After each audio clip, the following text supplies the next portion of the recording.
골로새서 3장 16절, 17절 우리 찾으셔서 같이 봉독을 하겠습니다. 네, 골로새서 3장 16절, 17절 두 절입니다. 같이 봉독합니다. 그리스도의 말씀이 너희 속에 풍성히 거하여 모든 지혜로 피차 가르치며 권면하고 시와 참송과 신령한 노래를 부르며 감사하는 마음으로 하나님을 찬양하고 또 무엇을 하든지 말에나 일에나 다 주 예수의 이름으로 하고 그를 힘입어 하나님 아버지께 감사하라. 아멘. 네, 왜 오직 예수인가? 오늘 우리 9번째 시간입니다. 교회 학자들이 이런 연구를 했습니다. 왜 시대가 점점 이렇게 미래로 향할수록, 그 시대가 점점 뒤로 갈수록, 교회 강단의 설교의 능력이 왜 자꾸 떨어지는가? 변화되는 사람도 없고, 네, 은혜 받는 자도 부족하고, 이렇게 이유를 찾습니다.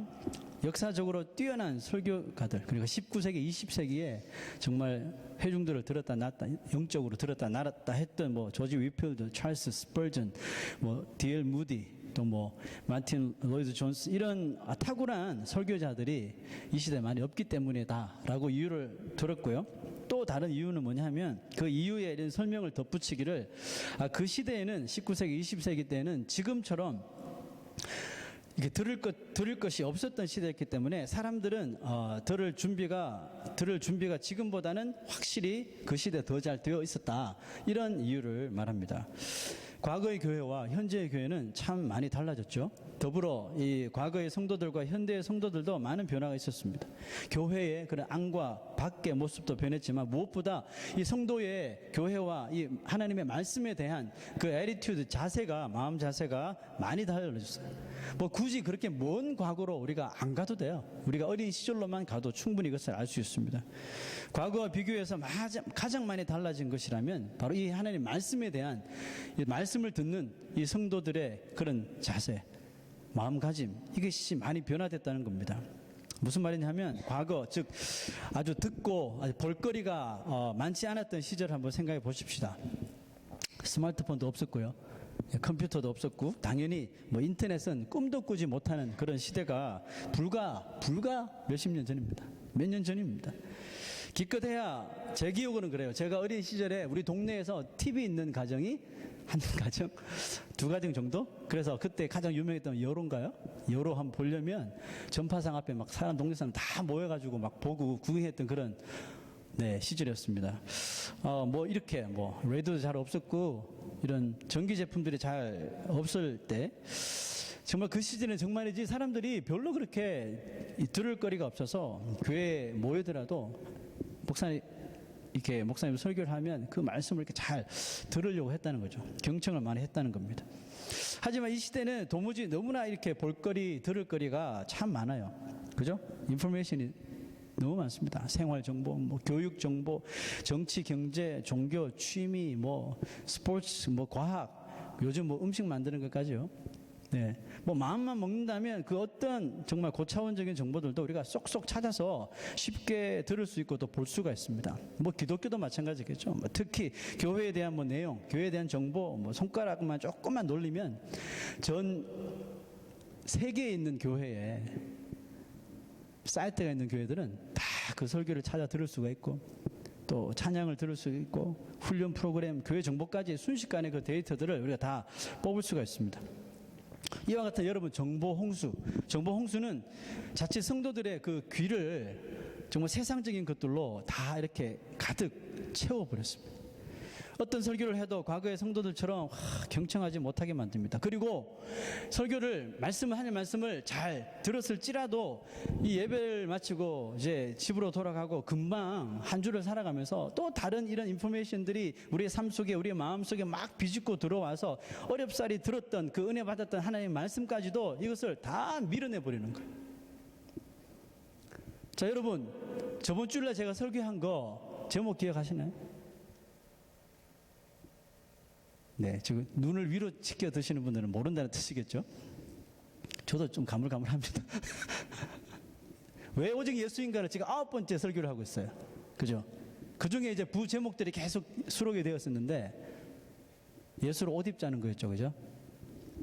자, 이게 여러분 한 목요일까지 이것이 기억나는 사람 좀 괜찮은 성도라고 합니다. 그 월요일 되어서 까먹은 사람들은 좀 덜한 사람이고, 예배 마치자마자 문을 열고 나가자마자 설교가 뭐였지? 생각 안 나시는 분들은 좀 문제가 있는 성도가 아닌가 이렇게 말들 합니다.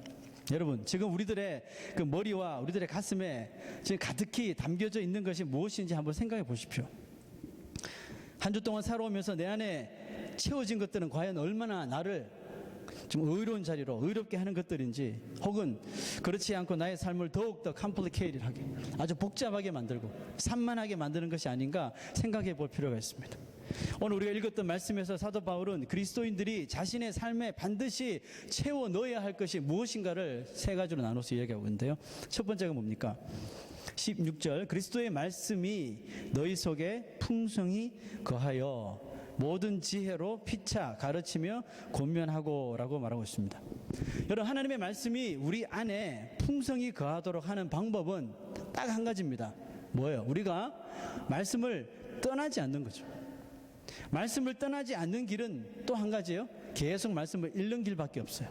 그렇다고 해서 하루 종일 우리가 말씀을 계속 읽을 수는 없잖아요. 이 말씀 무슨 뜻이냐면, 늘 우리가 아침에 봉독하고 아침에 묵상했던 내용들, 그 말씀들을 하루 종일 되새기면서 생각하고 묵상하고 또 이렇게 그런 시간을 가지는 것입니다. 늘 말씀이 나를 떠나지 않게 만드는 거죠.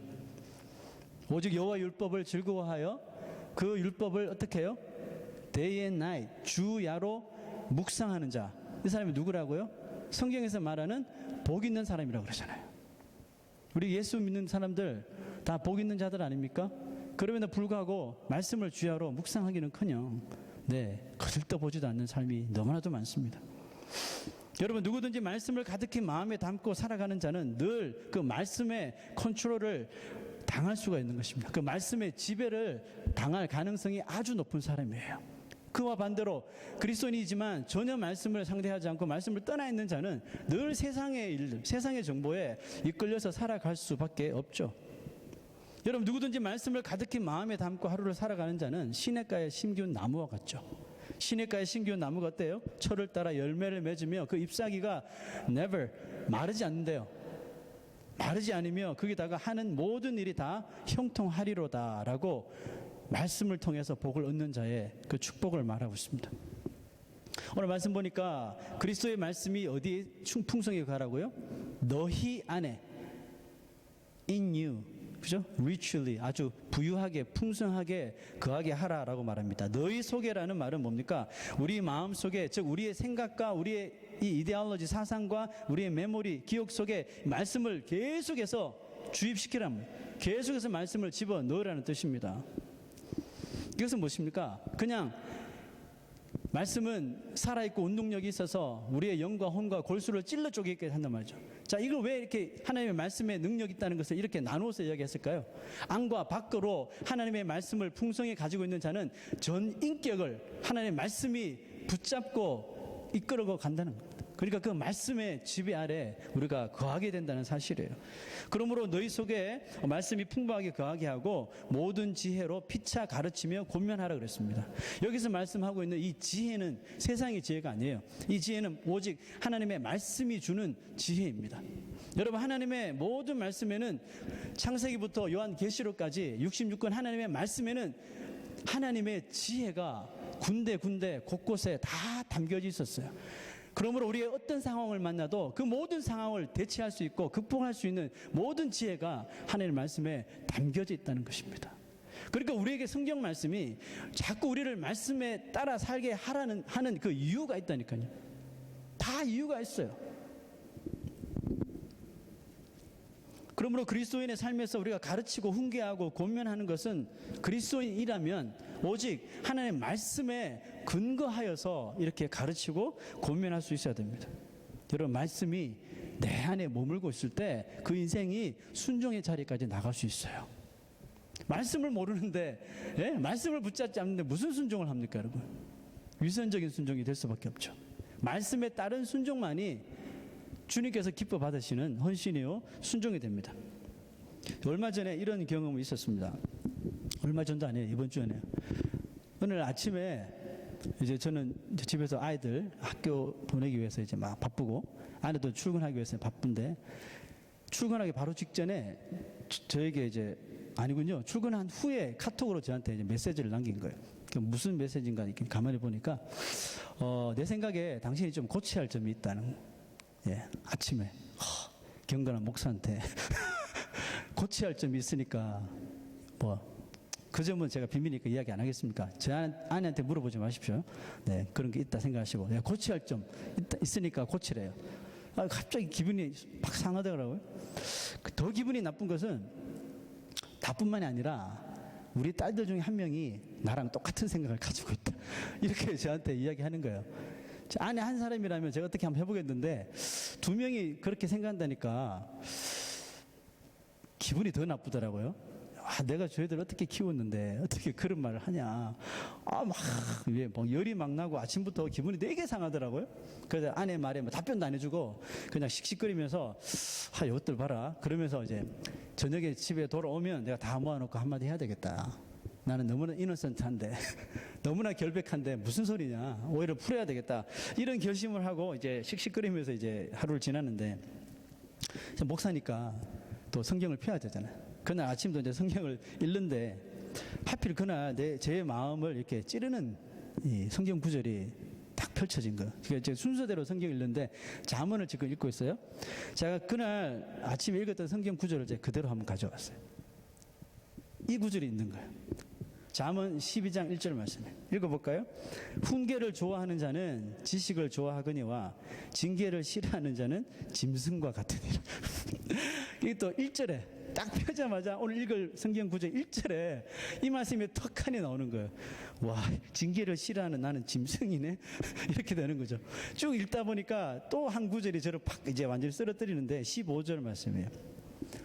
읽어봅시다. 미련한 자는 자기 행위를 바른 줄로 여기나 지혜로운 자는 권고를 듣느니라. 우연일까요? 우연일까요, 여러분? 저는 이 말씀을 딱 읽고 확 찔려가지고 그냥 덮어버릴까? 난 이노센트한데 그냥 덮어버리기엔 너무나도 이 시기가 이 타이밍이 너무나도 적절하고 아주 클리어한 이 말씀을 이 순간에 이 상황에 저한테 딱 하고 주신 거죠. 이렇게 하나님의 말씀은 즉시로 나의 이 교만함과 이 또 나의 미련한 어리석음을 꾸짖어 주셨습니다. 나로 하여금 하나님께 나를 얼마나 사랑하셨으면 나로 하여금 짐승이 되지 않도록 짐승이 되지 않도록 또 미련한 자의 자리에 앉지 않도록 이렇게 말씀을 통해서 금방 권면해 주신 거죠. 그래서 상상해 봤어요. 만약에 내가 이 말씀을 읽지 않고 화가 나서 말씀도 덮어버리고 그냥 살다가 저녁에 애들 야 다 와봐 내가 언제 그랬는데 하고 시작했다면 그날 좀 일이 터졌겠죠. 그죠? 한 성격하는 저희 와이프 성격에 네가 목사냐 그러면서 한번 했을 것 같아요. 그런데 하나님께서 저를 너무나도 사랑하여 주셔서 짐승이 되지 않도록 미련한 자가 되지 않도록 다 이 말씀으로 권면해 주시는데 자 그러고 나서 나 자신을 이렇게 한번 되돌아보니까 참 자신이 부끄럽더라고요. 그 얼굴이 빨개지면서 어찌할 바 모르는 정말 저 자신을 보게 되었습니다. 예수님께서 뭐라고 말씀하셨어요? 너희가 내 안에 거하고 그 다음 뭐예요? 내 말이 너희 안에 거하게 하라 그랬어요. 여러분 예수님 믿는 자라면 예수님의 말씀이 우리 삶에 거하도록 하셔야 돼요. 자 그러면 무슨 일이 벌어져요? 무엇이든지 구하라 그리하면 이루리라. 하나님께서 저희 문제를 딱 밝혀보시고 결국은 깨닫게 해주셨습니다. 여러분 말씀이 들어갈 우리 인생의 자리에 세상의 온갖 정보들, 세상의 온갖 것들로 자리하고 있다면 제가 정말 주의 이름으로 부탁합니다. 이제 청소를 좀 하십시다. 그게 무엇이든지 간에 청소를 하셔야 돼요. 하나님의 말씀이 내 귀에 더욱 잘 들리도록 정리를 하자고요. 내가 붙들어야 할 것은 TV도 아니고요. 드라마도 아니고요. 가끔 보세요. 가끔 보는 게 있었지만 그 드라마에 빠져서 그냥 현실과 드라마도 구분하지 못할 정도 드라마에 산다면 문제가 있는 거죠. 네, 그런 거 TV, 전화기, 인터넷, SNS 항상 그것만 붙들고 이러면 살면 주의 말씀이 들어올 데가 없는 거예요. 정리하십시다. 청소하십시다. 두 번째, 사도 바울은 예수 믿는 사람들 삶 속에 채워져야 되는 것이 뭐라고 이야기했나요? 시와 찬송과 신령한 노래를 부르며 감사하는 마음으로 하나님을 찬양하고 그랬습니다. 찬양이 나옵니다.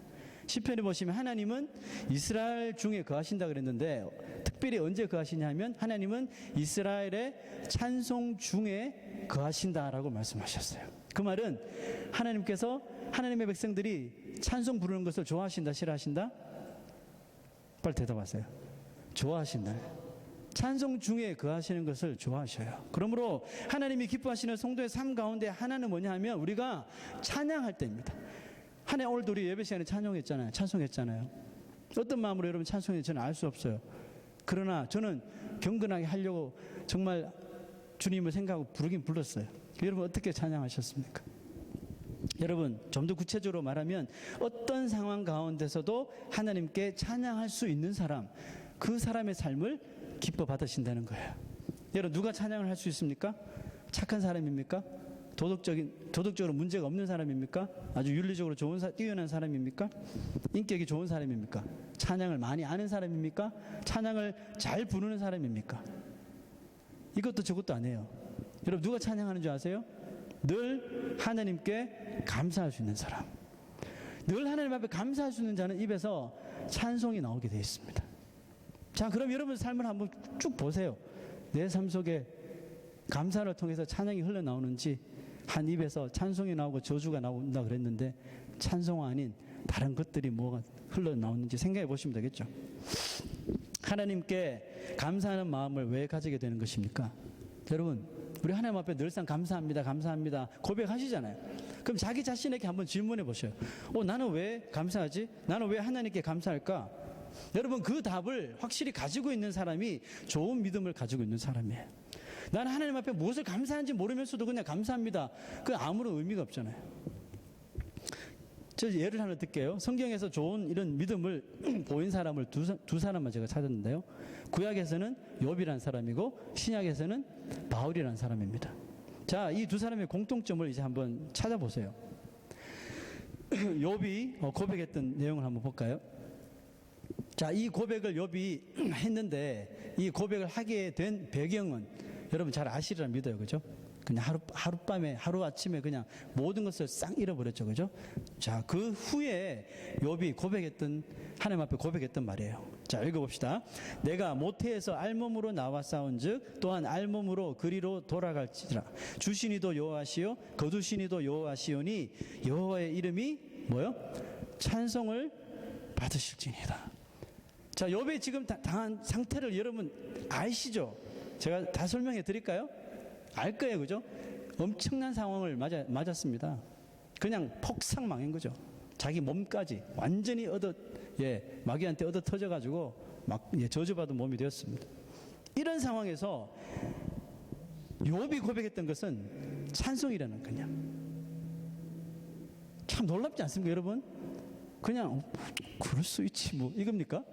그럼 여러분 정말 대단한 믿음을 가진 사람입니다. 저 놀라운데요. 어떻게 이런 일이 벌어질 수 있어요? 여호와께 찬송을 불렀대요. 그 다음 구절은 찬양하는 사람이 가져야 할 가장 중요한 모습을 보여주고 있어요. 그 다음 구절 읽어봅시다. 시작. 이 모든 일에 욥이 범죄하지 아니하고 하나님을 향하여 원망하지 아니하니라. 할렐루야죠.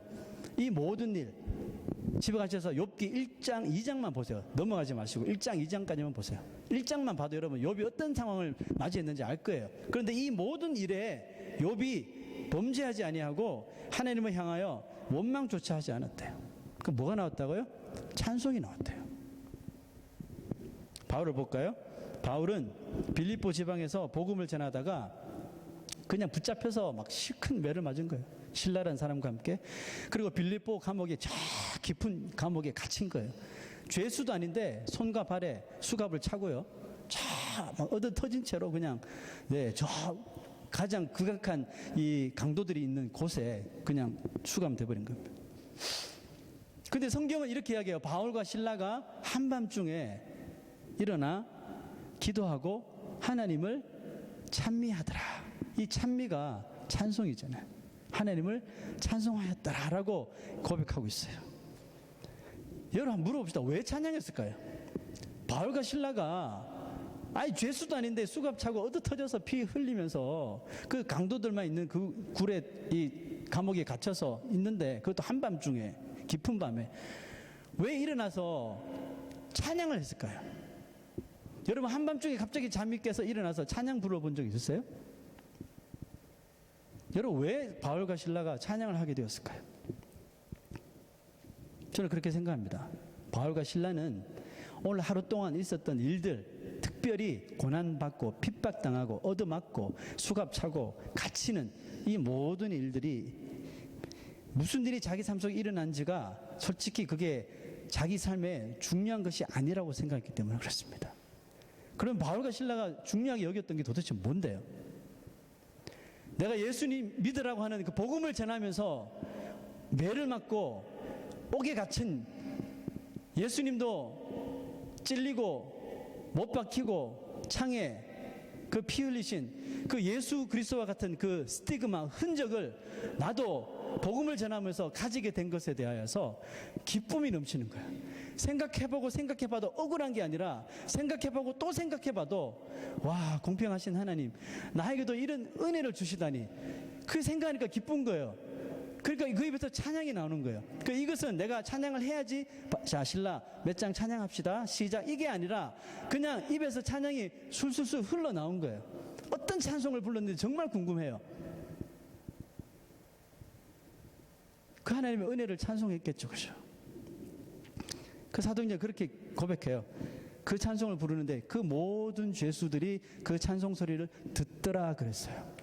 여러분 죄수들이 예수 믿는 사람 누구 있겠습니까? 근데 잠자야 되는데 한밤중에 찬송 부르고 있으면 욕하면서 막 조용하라고 막 협박하죠. 근데 죄수들이 다 듣더라. 여러분 이게 바로 성령께서 임재하시고 성령께서 이끌어 주시는 그런 찬송이에요. 그게 파워가 있다니까요. 능력이 있다니까요. 그리고 여러분 찬양을 우리가 우습게 보면 안 돼. 여러분 좋은 신앙, 좋은 믿음, 올바른 믿음을 가진 사람이 어떤 사람일까요? 그 사람은 바로 자신의 삶, 모든 것이, 여러분 모든 것이라고 하는 것은 내 삶 속에 기쁜 일, 슬픈 일, 안 좋은 일, 뭐 사고 당한 일, 또 뭐 병원 시세 진 일, 돈 떼먹은 일, 배신 당한 일, 뭐 또 칭찬받은 일, 다 통틀어 말하는 거예요. 내 삶 속에 이 모든 것이 다 뭐라고요? 하나님의 은혜였다고, 하나님의 은혜로 되었다고 믿는 사람, 그 믿음이 하나님 보시기에 올바른 믿음이고 좋은 신앙입니다. 사도 바울이 그렇게 고백했잖아요. 나의 나 된 것은 뭐라고요? 오로지 주의 은혜라. 나의 공로로 된 것은 전혀 없다. 이게 올바른 믿음이에요. 여러분이 그런 믿음을 가진 사람입니까? 만약 그렇다면요, 한번 증거를 보여보세요. 여러분은 욥처럼 바울처럼 고난을 당하고 삶이 꼬이는 상황에서도 찬양하십니까? 그런 상황에도 여러분 기뻐하셨습니까? 그런 상황에서도 감사가 나오던가요?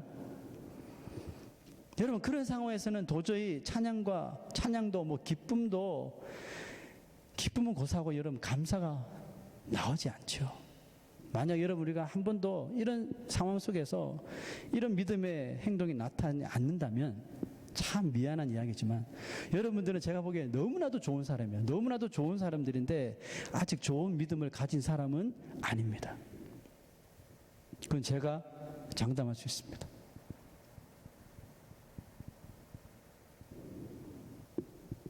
이렇게 말해서 좀 서운하시죠?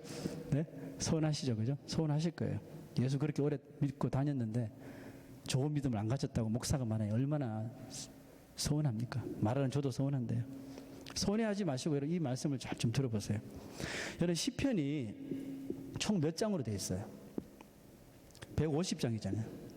150편 중에 여러 사람이 이제 시편을 쓰는데 개입을 했는데 놀랍게도 이 시편 1편부터 150편까지 공통적인 주제가 하나 딱 있어요. 공통적인 주제를 정확하게 말하고 있는 시편이 어디냐 하면 바로 107편입니다. 107. 107편이 전체 시편을 대표하는 시편이라고 생각하시면 돼요. 여러분 시편은 여러 명의 사람들이 각각 자신이 처한 그 상황 안에서 어떻게 되었든지 간에 하나님을 붙잡으려고, 하나님을 의지하려고 시편을 써서 노래로 부른 것이 시편이죠. 그죠? 뭐 다윗도 있고 모세도 있고 솔로몬도 있고 뭐 아삽도 있고 고라 자손도 있고 또 무명도 있고요. 되게 많아요. 그런데 이 사람들이 모두 다 자기들이 당한 그 상황이 녹록한 상황이 아니었어요. 그죠? 다윗 같은 경우 아들 압살롬이 자기를 죽이려고 따라오고 또 피하려고 막 미친 채, 왕인데 미친 채 하다가 또 갑자기 하나님 생각나서 쓴 시편도 있고 뭐 별의별 시편이 다 있어요. 그 다 좋은 상황들은 아니더라고요. 그럼에도 불구하고 이 시편 기자들은 그 상황 속에서 하나님 붙잡으려고, 하나님 의지하려고 애를 쓰면서 하나하나 쓴 것이 바로 시편이란 말입니다. 여러분, 그러면 여러분 시편의 전체 주제를 하나만 딱 들으라 그러면 뭘까요? 이런 어려운 상황에서 하나님을 붙잡으려고 했던 사람이 느꼈던 것이 뭘까요? 결국은 하나님을 붙잡음으로 말미암아 받았던 은혜겠죠. 그 은혜 때문에 이 사람들이 뭘 했을까요? 하나님께 감사했겠죠. 자, 그래서 이 시편 107편의 그 시작이 바로 감사로 시작돼요. 107편 여러분 성경 다 있으시죠? 한번 찾아보세요. 시편 107편 좀 길게 읽어야 되기 때문에 한번 성경을 찾아보겠습니다. 대충 성경 중간에 딱 펼치면 시편이 나옵니다. 시편 107편 빨리 한번 찾아보십시오. 찾으셨죠? 자, 시편 우리 1절을 107편 1절을 읽어봅시다. 시작. 할렐루야. 뭐가 나와요? 여호와께 감사하라로 시작합니다. Give thanks to the Lord. 왜 이 시편 기자는 감사했을까요? 그 다음 구절 읽어봅시다. 시작. 그는 선하시며 그 인자하심이 영원하미로다. 그리고 무엇보다 우리가 그를 찬양하고 하나님을 찬양하고 감사해야 할 그 주된 이유가 있는데 그 이유가 다음 구절이에요. 잘 읽으십시오. 2절 시작. 여호와의 속량을 받은 자들은 이같이 말할지어다. 여호와께서 대적의 손에서 그들을 속량하사 동서남북 각 지방에서부터 모으셨도다. 자, 여러분, 그들은 동서남북에서 하나님께서 모으실 때 모험을 받은 사람들, 이 사람들이 어떤 상황이었는지를 이제 4절부터 설명을 합니다. 4절부터 천천히 봅시다. 그들이 광야 사막길에서 방황하며 거주할 성읍을 찾지 못하고 집 없단 소리예요. 줄이고 목이 말라 그들의 영혼이 그들 안에서 피곤하였도다. 이에 그들이 근심 중에 여호와께 부르짖음에 그들의 고통에서 건지시고 또 바른 길로 인도하사 거주할 성읍에 이르게 하셨도다. 8절 여호와의 인자하심과 인생에게 행하신 기적으로 말미암아 뭐 한다고요? 그를 찬송할지로다. 그가 사모하는 영혼에게 만족을 주시며 줄인 영혼에게 좋은 것으로 채워 주심이로다. 할렐루야. 자, 여러분, 그리스도인이 된 사람들 한번 보십시오. 자, 다 달라요. 삶이 다 다릅니다. 특별히 예수 믿기 전에 자라온 배경, 뭐 백그라운드 다 보세요. 다 환경 뭐고 다 다릅니다. 살아온 삶도 다 달라요. 어떤 이는 많은 어려움을 당했고 어떤 이는 뭐 그저 그런 대로 이렇게 삶을 이렇게 살아오고 있고 어떤 사람은 마치 오늘 시편 4절 5절에서 읽었던 같은 상황을 맛본 사람도 분명히 많을 것입니다. 이민생을 하면서 얼마나 힘든 일이 많았을까요? 이렇게 우리는 전혀 다른 삶을 살았고 다른 길을 걸었습니다. 그런데 여러분 지금 보세요. 2016년도 2월 28일 지금 이 자리에 모여있는 우리는 한 길을 걸어가고 있습니다. 여러분 참 이 길이 놀라운 거 아닙니까? 우리가 같은 하나님 앞에서 우리의 삶을 드리면서 살아가고 있다는 것입니다. 여러분 왜 이와 같은 현상이 일어난 것이죠? 바로 하나님이 우리를 모든 상황 속에서 속량해 주셔서 즉 우리를 건져 주시고 어디로요? 바른 길로 갈 수 있도록 우리에게 지혜를 주셔서 그 길을 인도해 주셨을 뿐만 아니라 그곳으로 갈 수 있도록 도와주셨다는 것을 우리가 믿기 때문에 그렇습니다. 그 믿음 때문에 그 은혜의 놀라와 우리가 이 자리에 앉아서 그 믿음으로 예배하고 있는 것입니다. 똑같은 곳을 바라보고 똑같은 곳을 향하여 나아가고 있는 것이에요. 동서남북 전 세계에서 다 흩어져서 살던 우리가 하나님의 그 속량하심으로 우리가 다 이렇게 한 곳에 모여서 한 길을 향해서 나아가고 있는 것, 이것이 크신 하나님의 축복이라는 겁니다. 그러므로 시편 기자는 우리를 모으신 하나님 그분을 찬송할지로다, 찬송해야 된다고 선포하고 있는 거예요.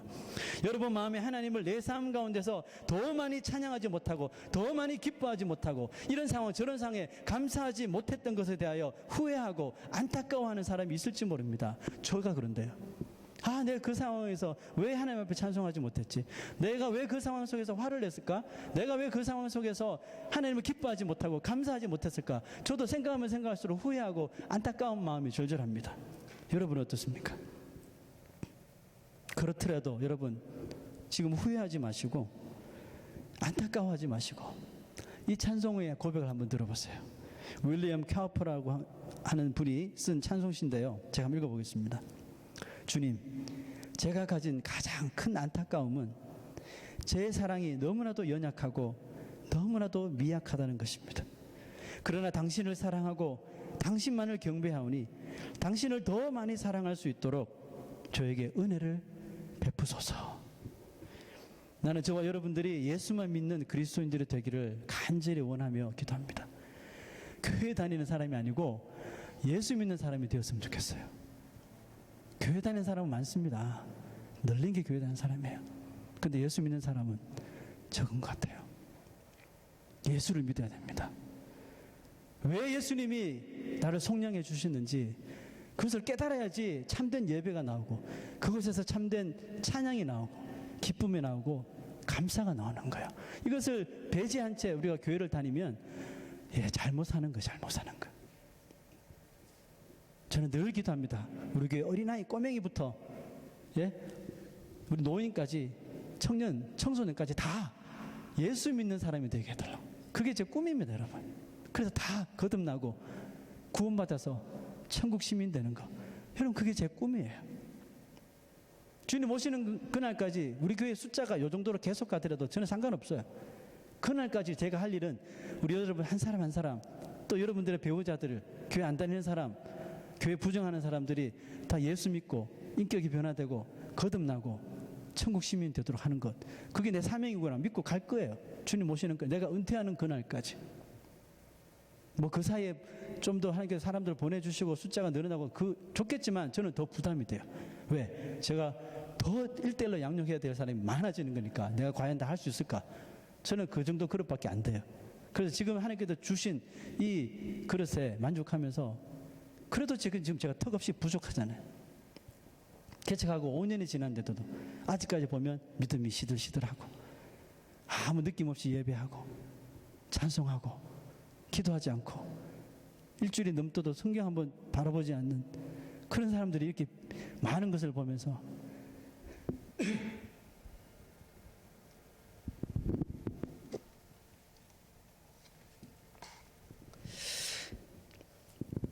그냥 제 자신이 안타까울 사람.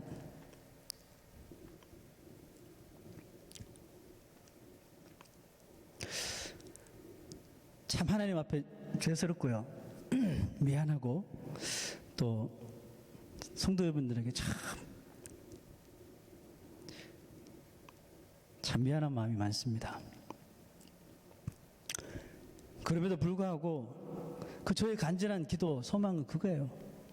하루라도 빨리 1시간으로 빨리 어린이들도 하루라도 빨리 인격적으로 예수님을 만나는 것. 우리 장년 성도들이 인격적으로 예수님을 만나는 것. 그게 제 소명이거든요. 제 할 일이고 그를 위해서 기도하고 있습니다. 그래서 여러분들 입술에서 목사님 지금 지나와서 보니까 모든 것이 마치 사도 바울 내 삶 속에 모든 것이 기쁜 일 슬픈 일 다 떠나서 모든 것이 보니까 주님의 은혜였네요. 이런 말 듣는 것이 저는 소원입니다. 그런 고백이 여러분들의 입술에서 간증으로 계속해서 흘러나기를 정말 부탁합니다. 마지막으로 세 번째 그리스도인들 삶에 채워져야 되는 것이 뭐라고요? 무엇을 하든지 말에나 일에나 다 주 예수의 이름으로 하고 그를 힘입어 뭐라고요? 하나님 아버지께 감사하라는 이야기가 또 나옵니다. 이 구절은 신약 성경 특히 사도행전에 나오는 교회와 성도들의 가장 그 특징을 말하고 있습니다. 여러분 사도행전에 나오는 교회들은 이 시대에 교회가 처음으로 시작된 곳이죠. 아주 핍박도 많고 박해도 많고 그런 핍박 가운데 세워진 교회들의 모습을 기록하고 있죠. 특히 이 바울이 기록한 많은 서신들은 사도행전에 나오는 교회들에게 보낸 편지들인데 그 내용을 보면 지금 제가 주일에도 바울의 서신, 그 다음에 금요일에도 바울의 서신, 계속 서신을 지금 하고 있잖아요. 그 내용을 보니까 어떤 교회는 권면을 하고 어떤 교회는 너희들 그렇게 살면 안 돼, 막 무섭게 막 질타도 하고, 또 어떤 교회는 정말 잘해, 칭찬도 막 하고, 막 이렇게 다양하게 나오지만 그 사도 바울의 그 서신들은 결국 뭐냐 하면 무슨 일이 일어나든지 하나님의 사람이라면, 예수 믿는 사람들이라면 여전히 자기들이 있는 그곳에서 어떤 상황에 처하든지 하나님을 입술로 찬양해야 한다고 말하기 위해서 쓰여진 것이 바로 이 바울의 서신들이라는 겁니다. 많은 사람들은 요한이 계시록을, 우리 성경의 맨 끝에 있는 게 요한 계시록이잖아요. 이 계시록을 쓴 이유와 목적이 세상의 끝날이 어떻게 임하는지에 대해서 쓴 것이다. 맞는 말이에요. 맞아요, 그죠? 네, 우리가 그 계시록을 읽으면서 주님 오실 때쯤 이런 일이 일어나겠구나 생각도 하고, 그죠? 왜냐하면 요한이 환상 중에 그 계시를 받아서 쓴 거니까. 성경에서 아직까지 이루어지지 않는 이 계시는, 예언은 계시록밖에 없어요. 나머지는 다 이루어졌잖아요. 구약 일들이 신약에 다 이루어지고, 그죠? 그 계시록만 제외하고는 다 이루어졌어요. 계시록만 아직 안 이루어졌단 말이에요. 유일한 계시록입니다. 그 요한이 그렇게 하나님 앞에 이 환상을 통해서 계시를 받고 쓴 글이에요. 그러니까 분명하겠죠, 그죠? 그리고 우리가 계시록을 읽으면서 다가올 미래도 준비해야 되고요. 그래, 그 계시록을 읽으면서 언제쯤 주님 오시겠다. 왜냐, 징조들을 다 기록했으니까. 그런데 여러분, 우리가 만약에 계시록을 세상의 끝날이 어떻게 임하는지에 대한 기록이다라고만 생각하면 부족해요. 무슨 뜻이냐면, 마틴 로이드 존스 목사님이 요한 계시록에 대해서 이런 자기의 견해를 말했습니다. 들어보십시오. 계시록은 아주 그 무서운 이야기들이 많이 나오잖아요, 그죠? 끔찍한 핍박과 엄청난 고난을 겪고 있는, 또 겪을 하나님의 백성들이 계속해서 기뻐하고 감사할 수 있게 하기 위해서 기록된 책이 계시록이다라고 말했습니다. 참 마음이 가는, 또 동의하는 그런 글이라고 생각합니다. 왜 그리스도인들이 그 무서운 고난을 당하면서까지 기뻐해야 합니까? 결국 이 계시록의 그 최종적이고 궁극적인 이 목적, 그게 뭡니까? 바로 그리스도인들의 승리잖아요. 이 궁극적인 승리는 예수 그리스도를 믿고 고난을 인내하면서 오히려 기뻐하는 자들에게 주어진다는 메시지가 바로 계시록인데, 그 고난 속에서도 오히려 하나님을 기뻐하고 감사하고 찬양하는 자들에게 뭘 주신다고요?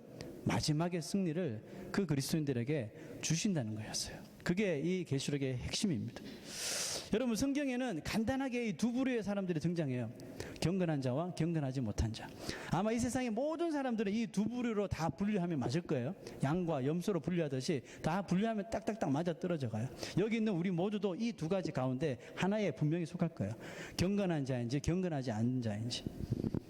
자, 여러분, 경건하지 않은 것을 생각할 필요 없고, 여러분, 경건의 문제는, 우리가 경건의 삶을 살아가는 경건의 문제는 딱 한 가지 길로만 통하게 되어 있습니다. 이 길로 가면, 이 길로 살면 우리는 경건의 삶을 살 수가 있어요. 여러분, 이 길이 뭘까요? 이 길이 바로 하나님과의 관계예요. 하나님과의 관계를 통해서만 우리는 경건의 삶을 살아갈 수가 있습니다.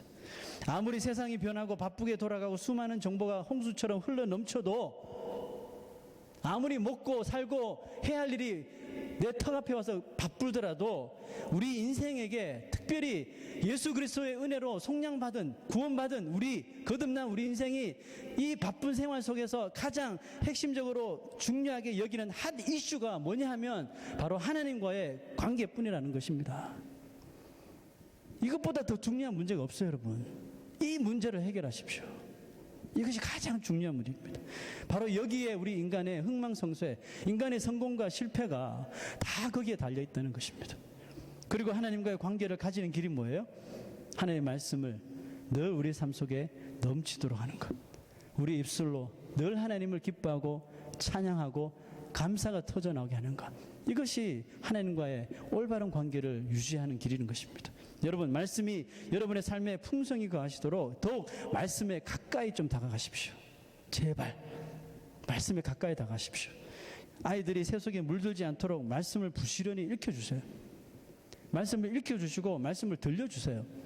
지금 쟤들이 무슨 말인지 모르더라도 계속해서 읽히세요. 할 수 있잖아요. 그 정도는. 잠자고 내 머리밭에서 성경 읽어주세요. 그냥 읽어주시고 학교 가기 전에 성경 구절 한번 읽고 차 안에서 손 붙잡고 기도 한번 해주시고 이 정도도 못합니까? 우리 할 수 있잖아요. 그리고 더 많이 찬양하려고 하십시오. 우리 주일밤 가정예배가 생긴 이후로 다른 가정은 잘 모르겠어요. 저희 가정은 변화된 것이 하나 있어요.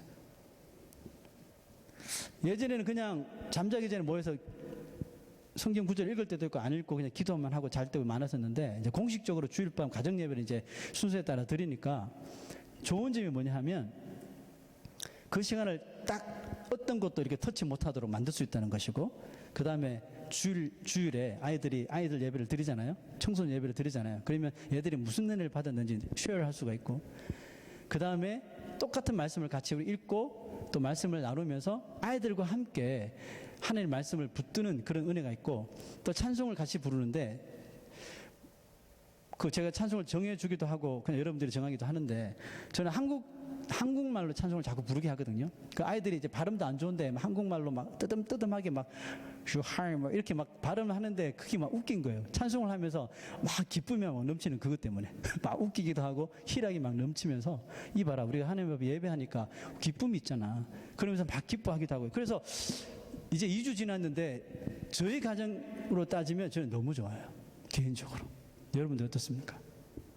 상황이 안 돼서 주일밤 가정 예배를 못 드리는 가정도 있다고 저는 생각해요. 그렇더라도 여러분 하십시오. 꼭 하셔야 돼요.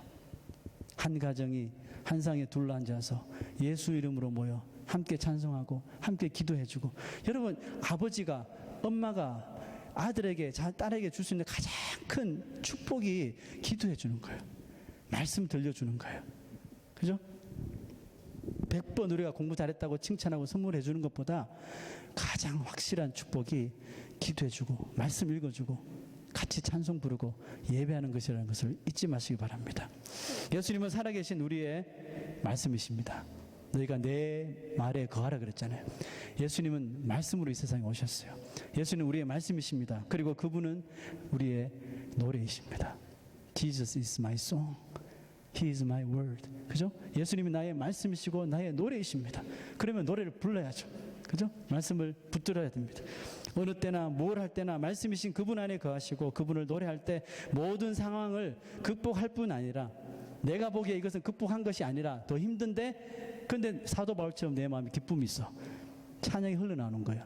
그게 형통함입니다, 여러분. 자, 여러분 우리가 말씀을 마칩니다.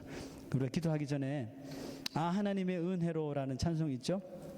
우리 이 찬송을 1절만 한번 다 같이 부르는데, 지금 부르는 이 찬송은 지금까지 불렀던 찬송과 좀 다른 마음으로 불렀으면 좋겠어요.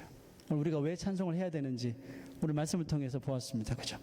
우리 한번 이 찬송을 부를 때 나의 기도다 생각하시고 마음을 다해서 정말 심령을 다해서 한번 불러보시길 바랍니다.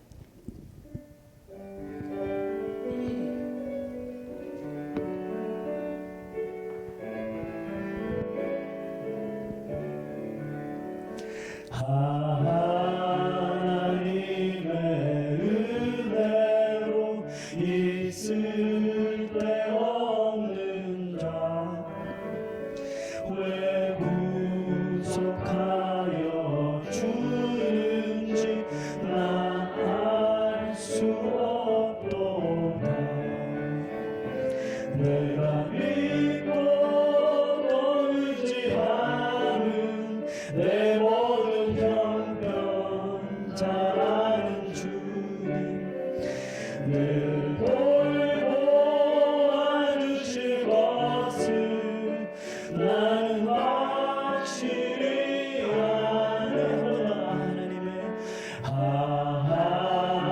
하나님의 은혜로 있을 때 없는 자, 왜 무서워해 주는지, 왜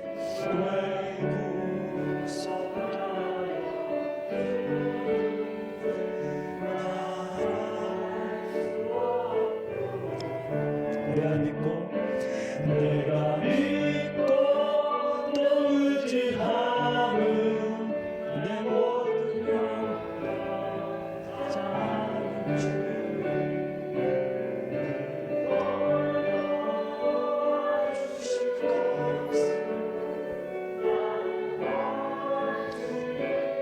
내가 믿고 또 삶은 내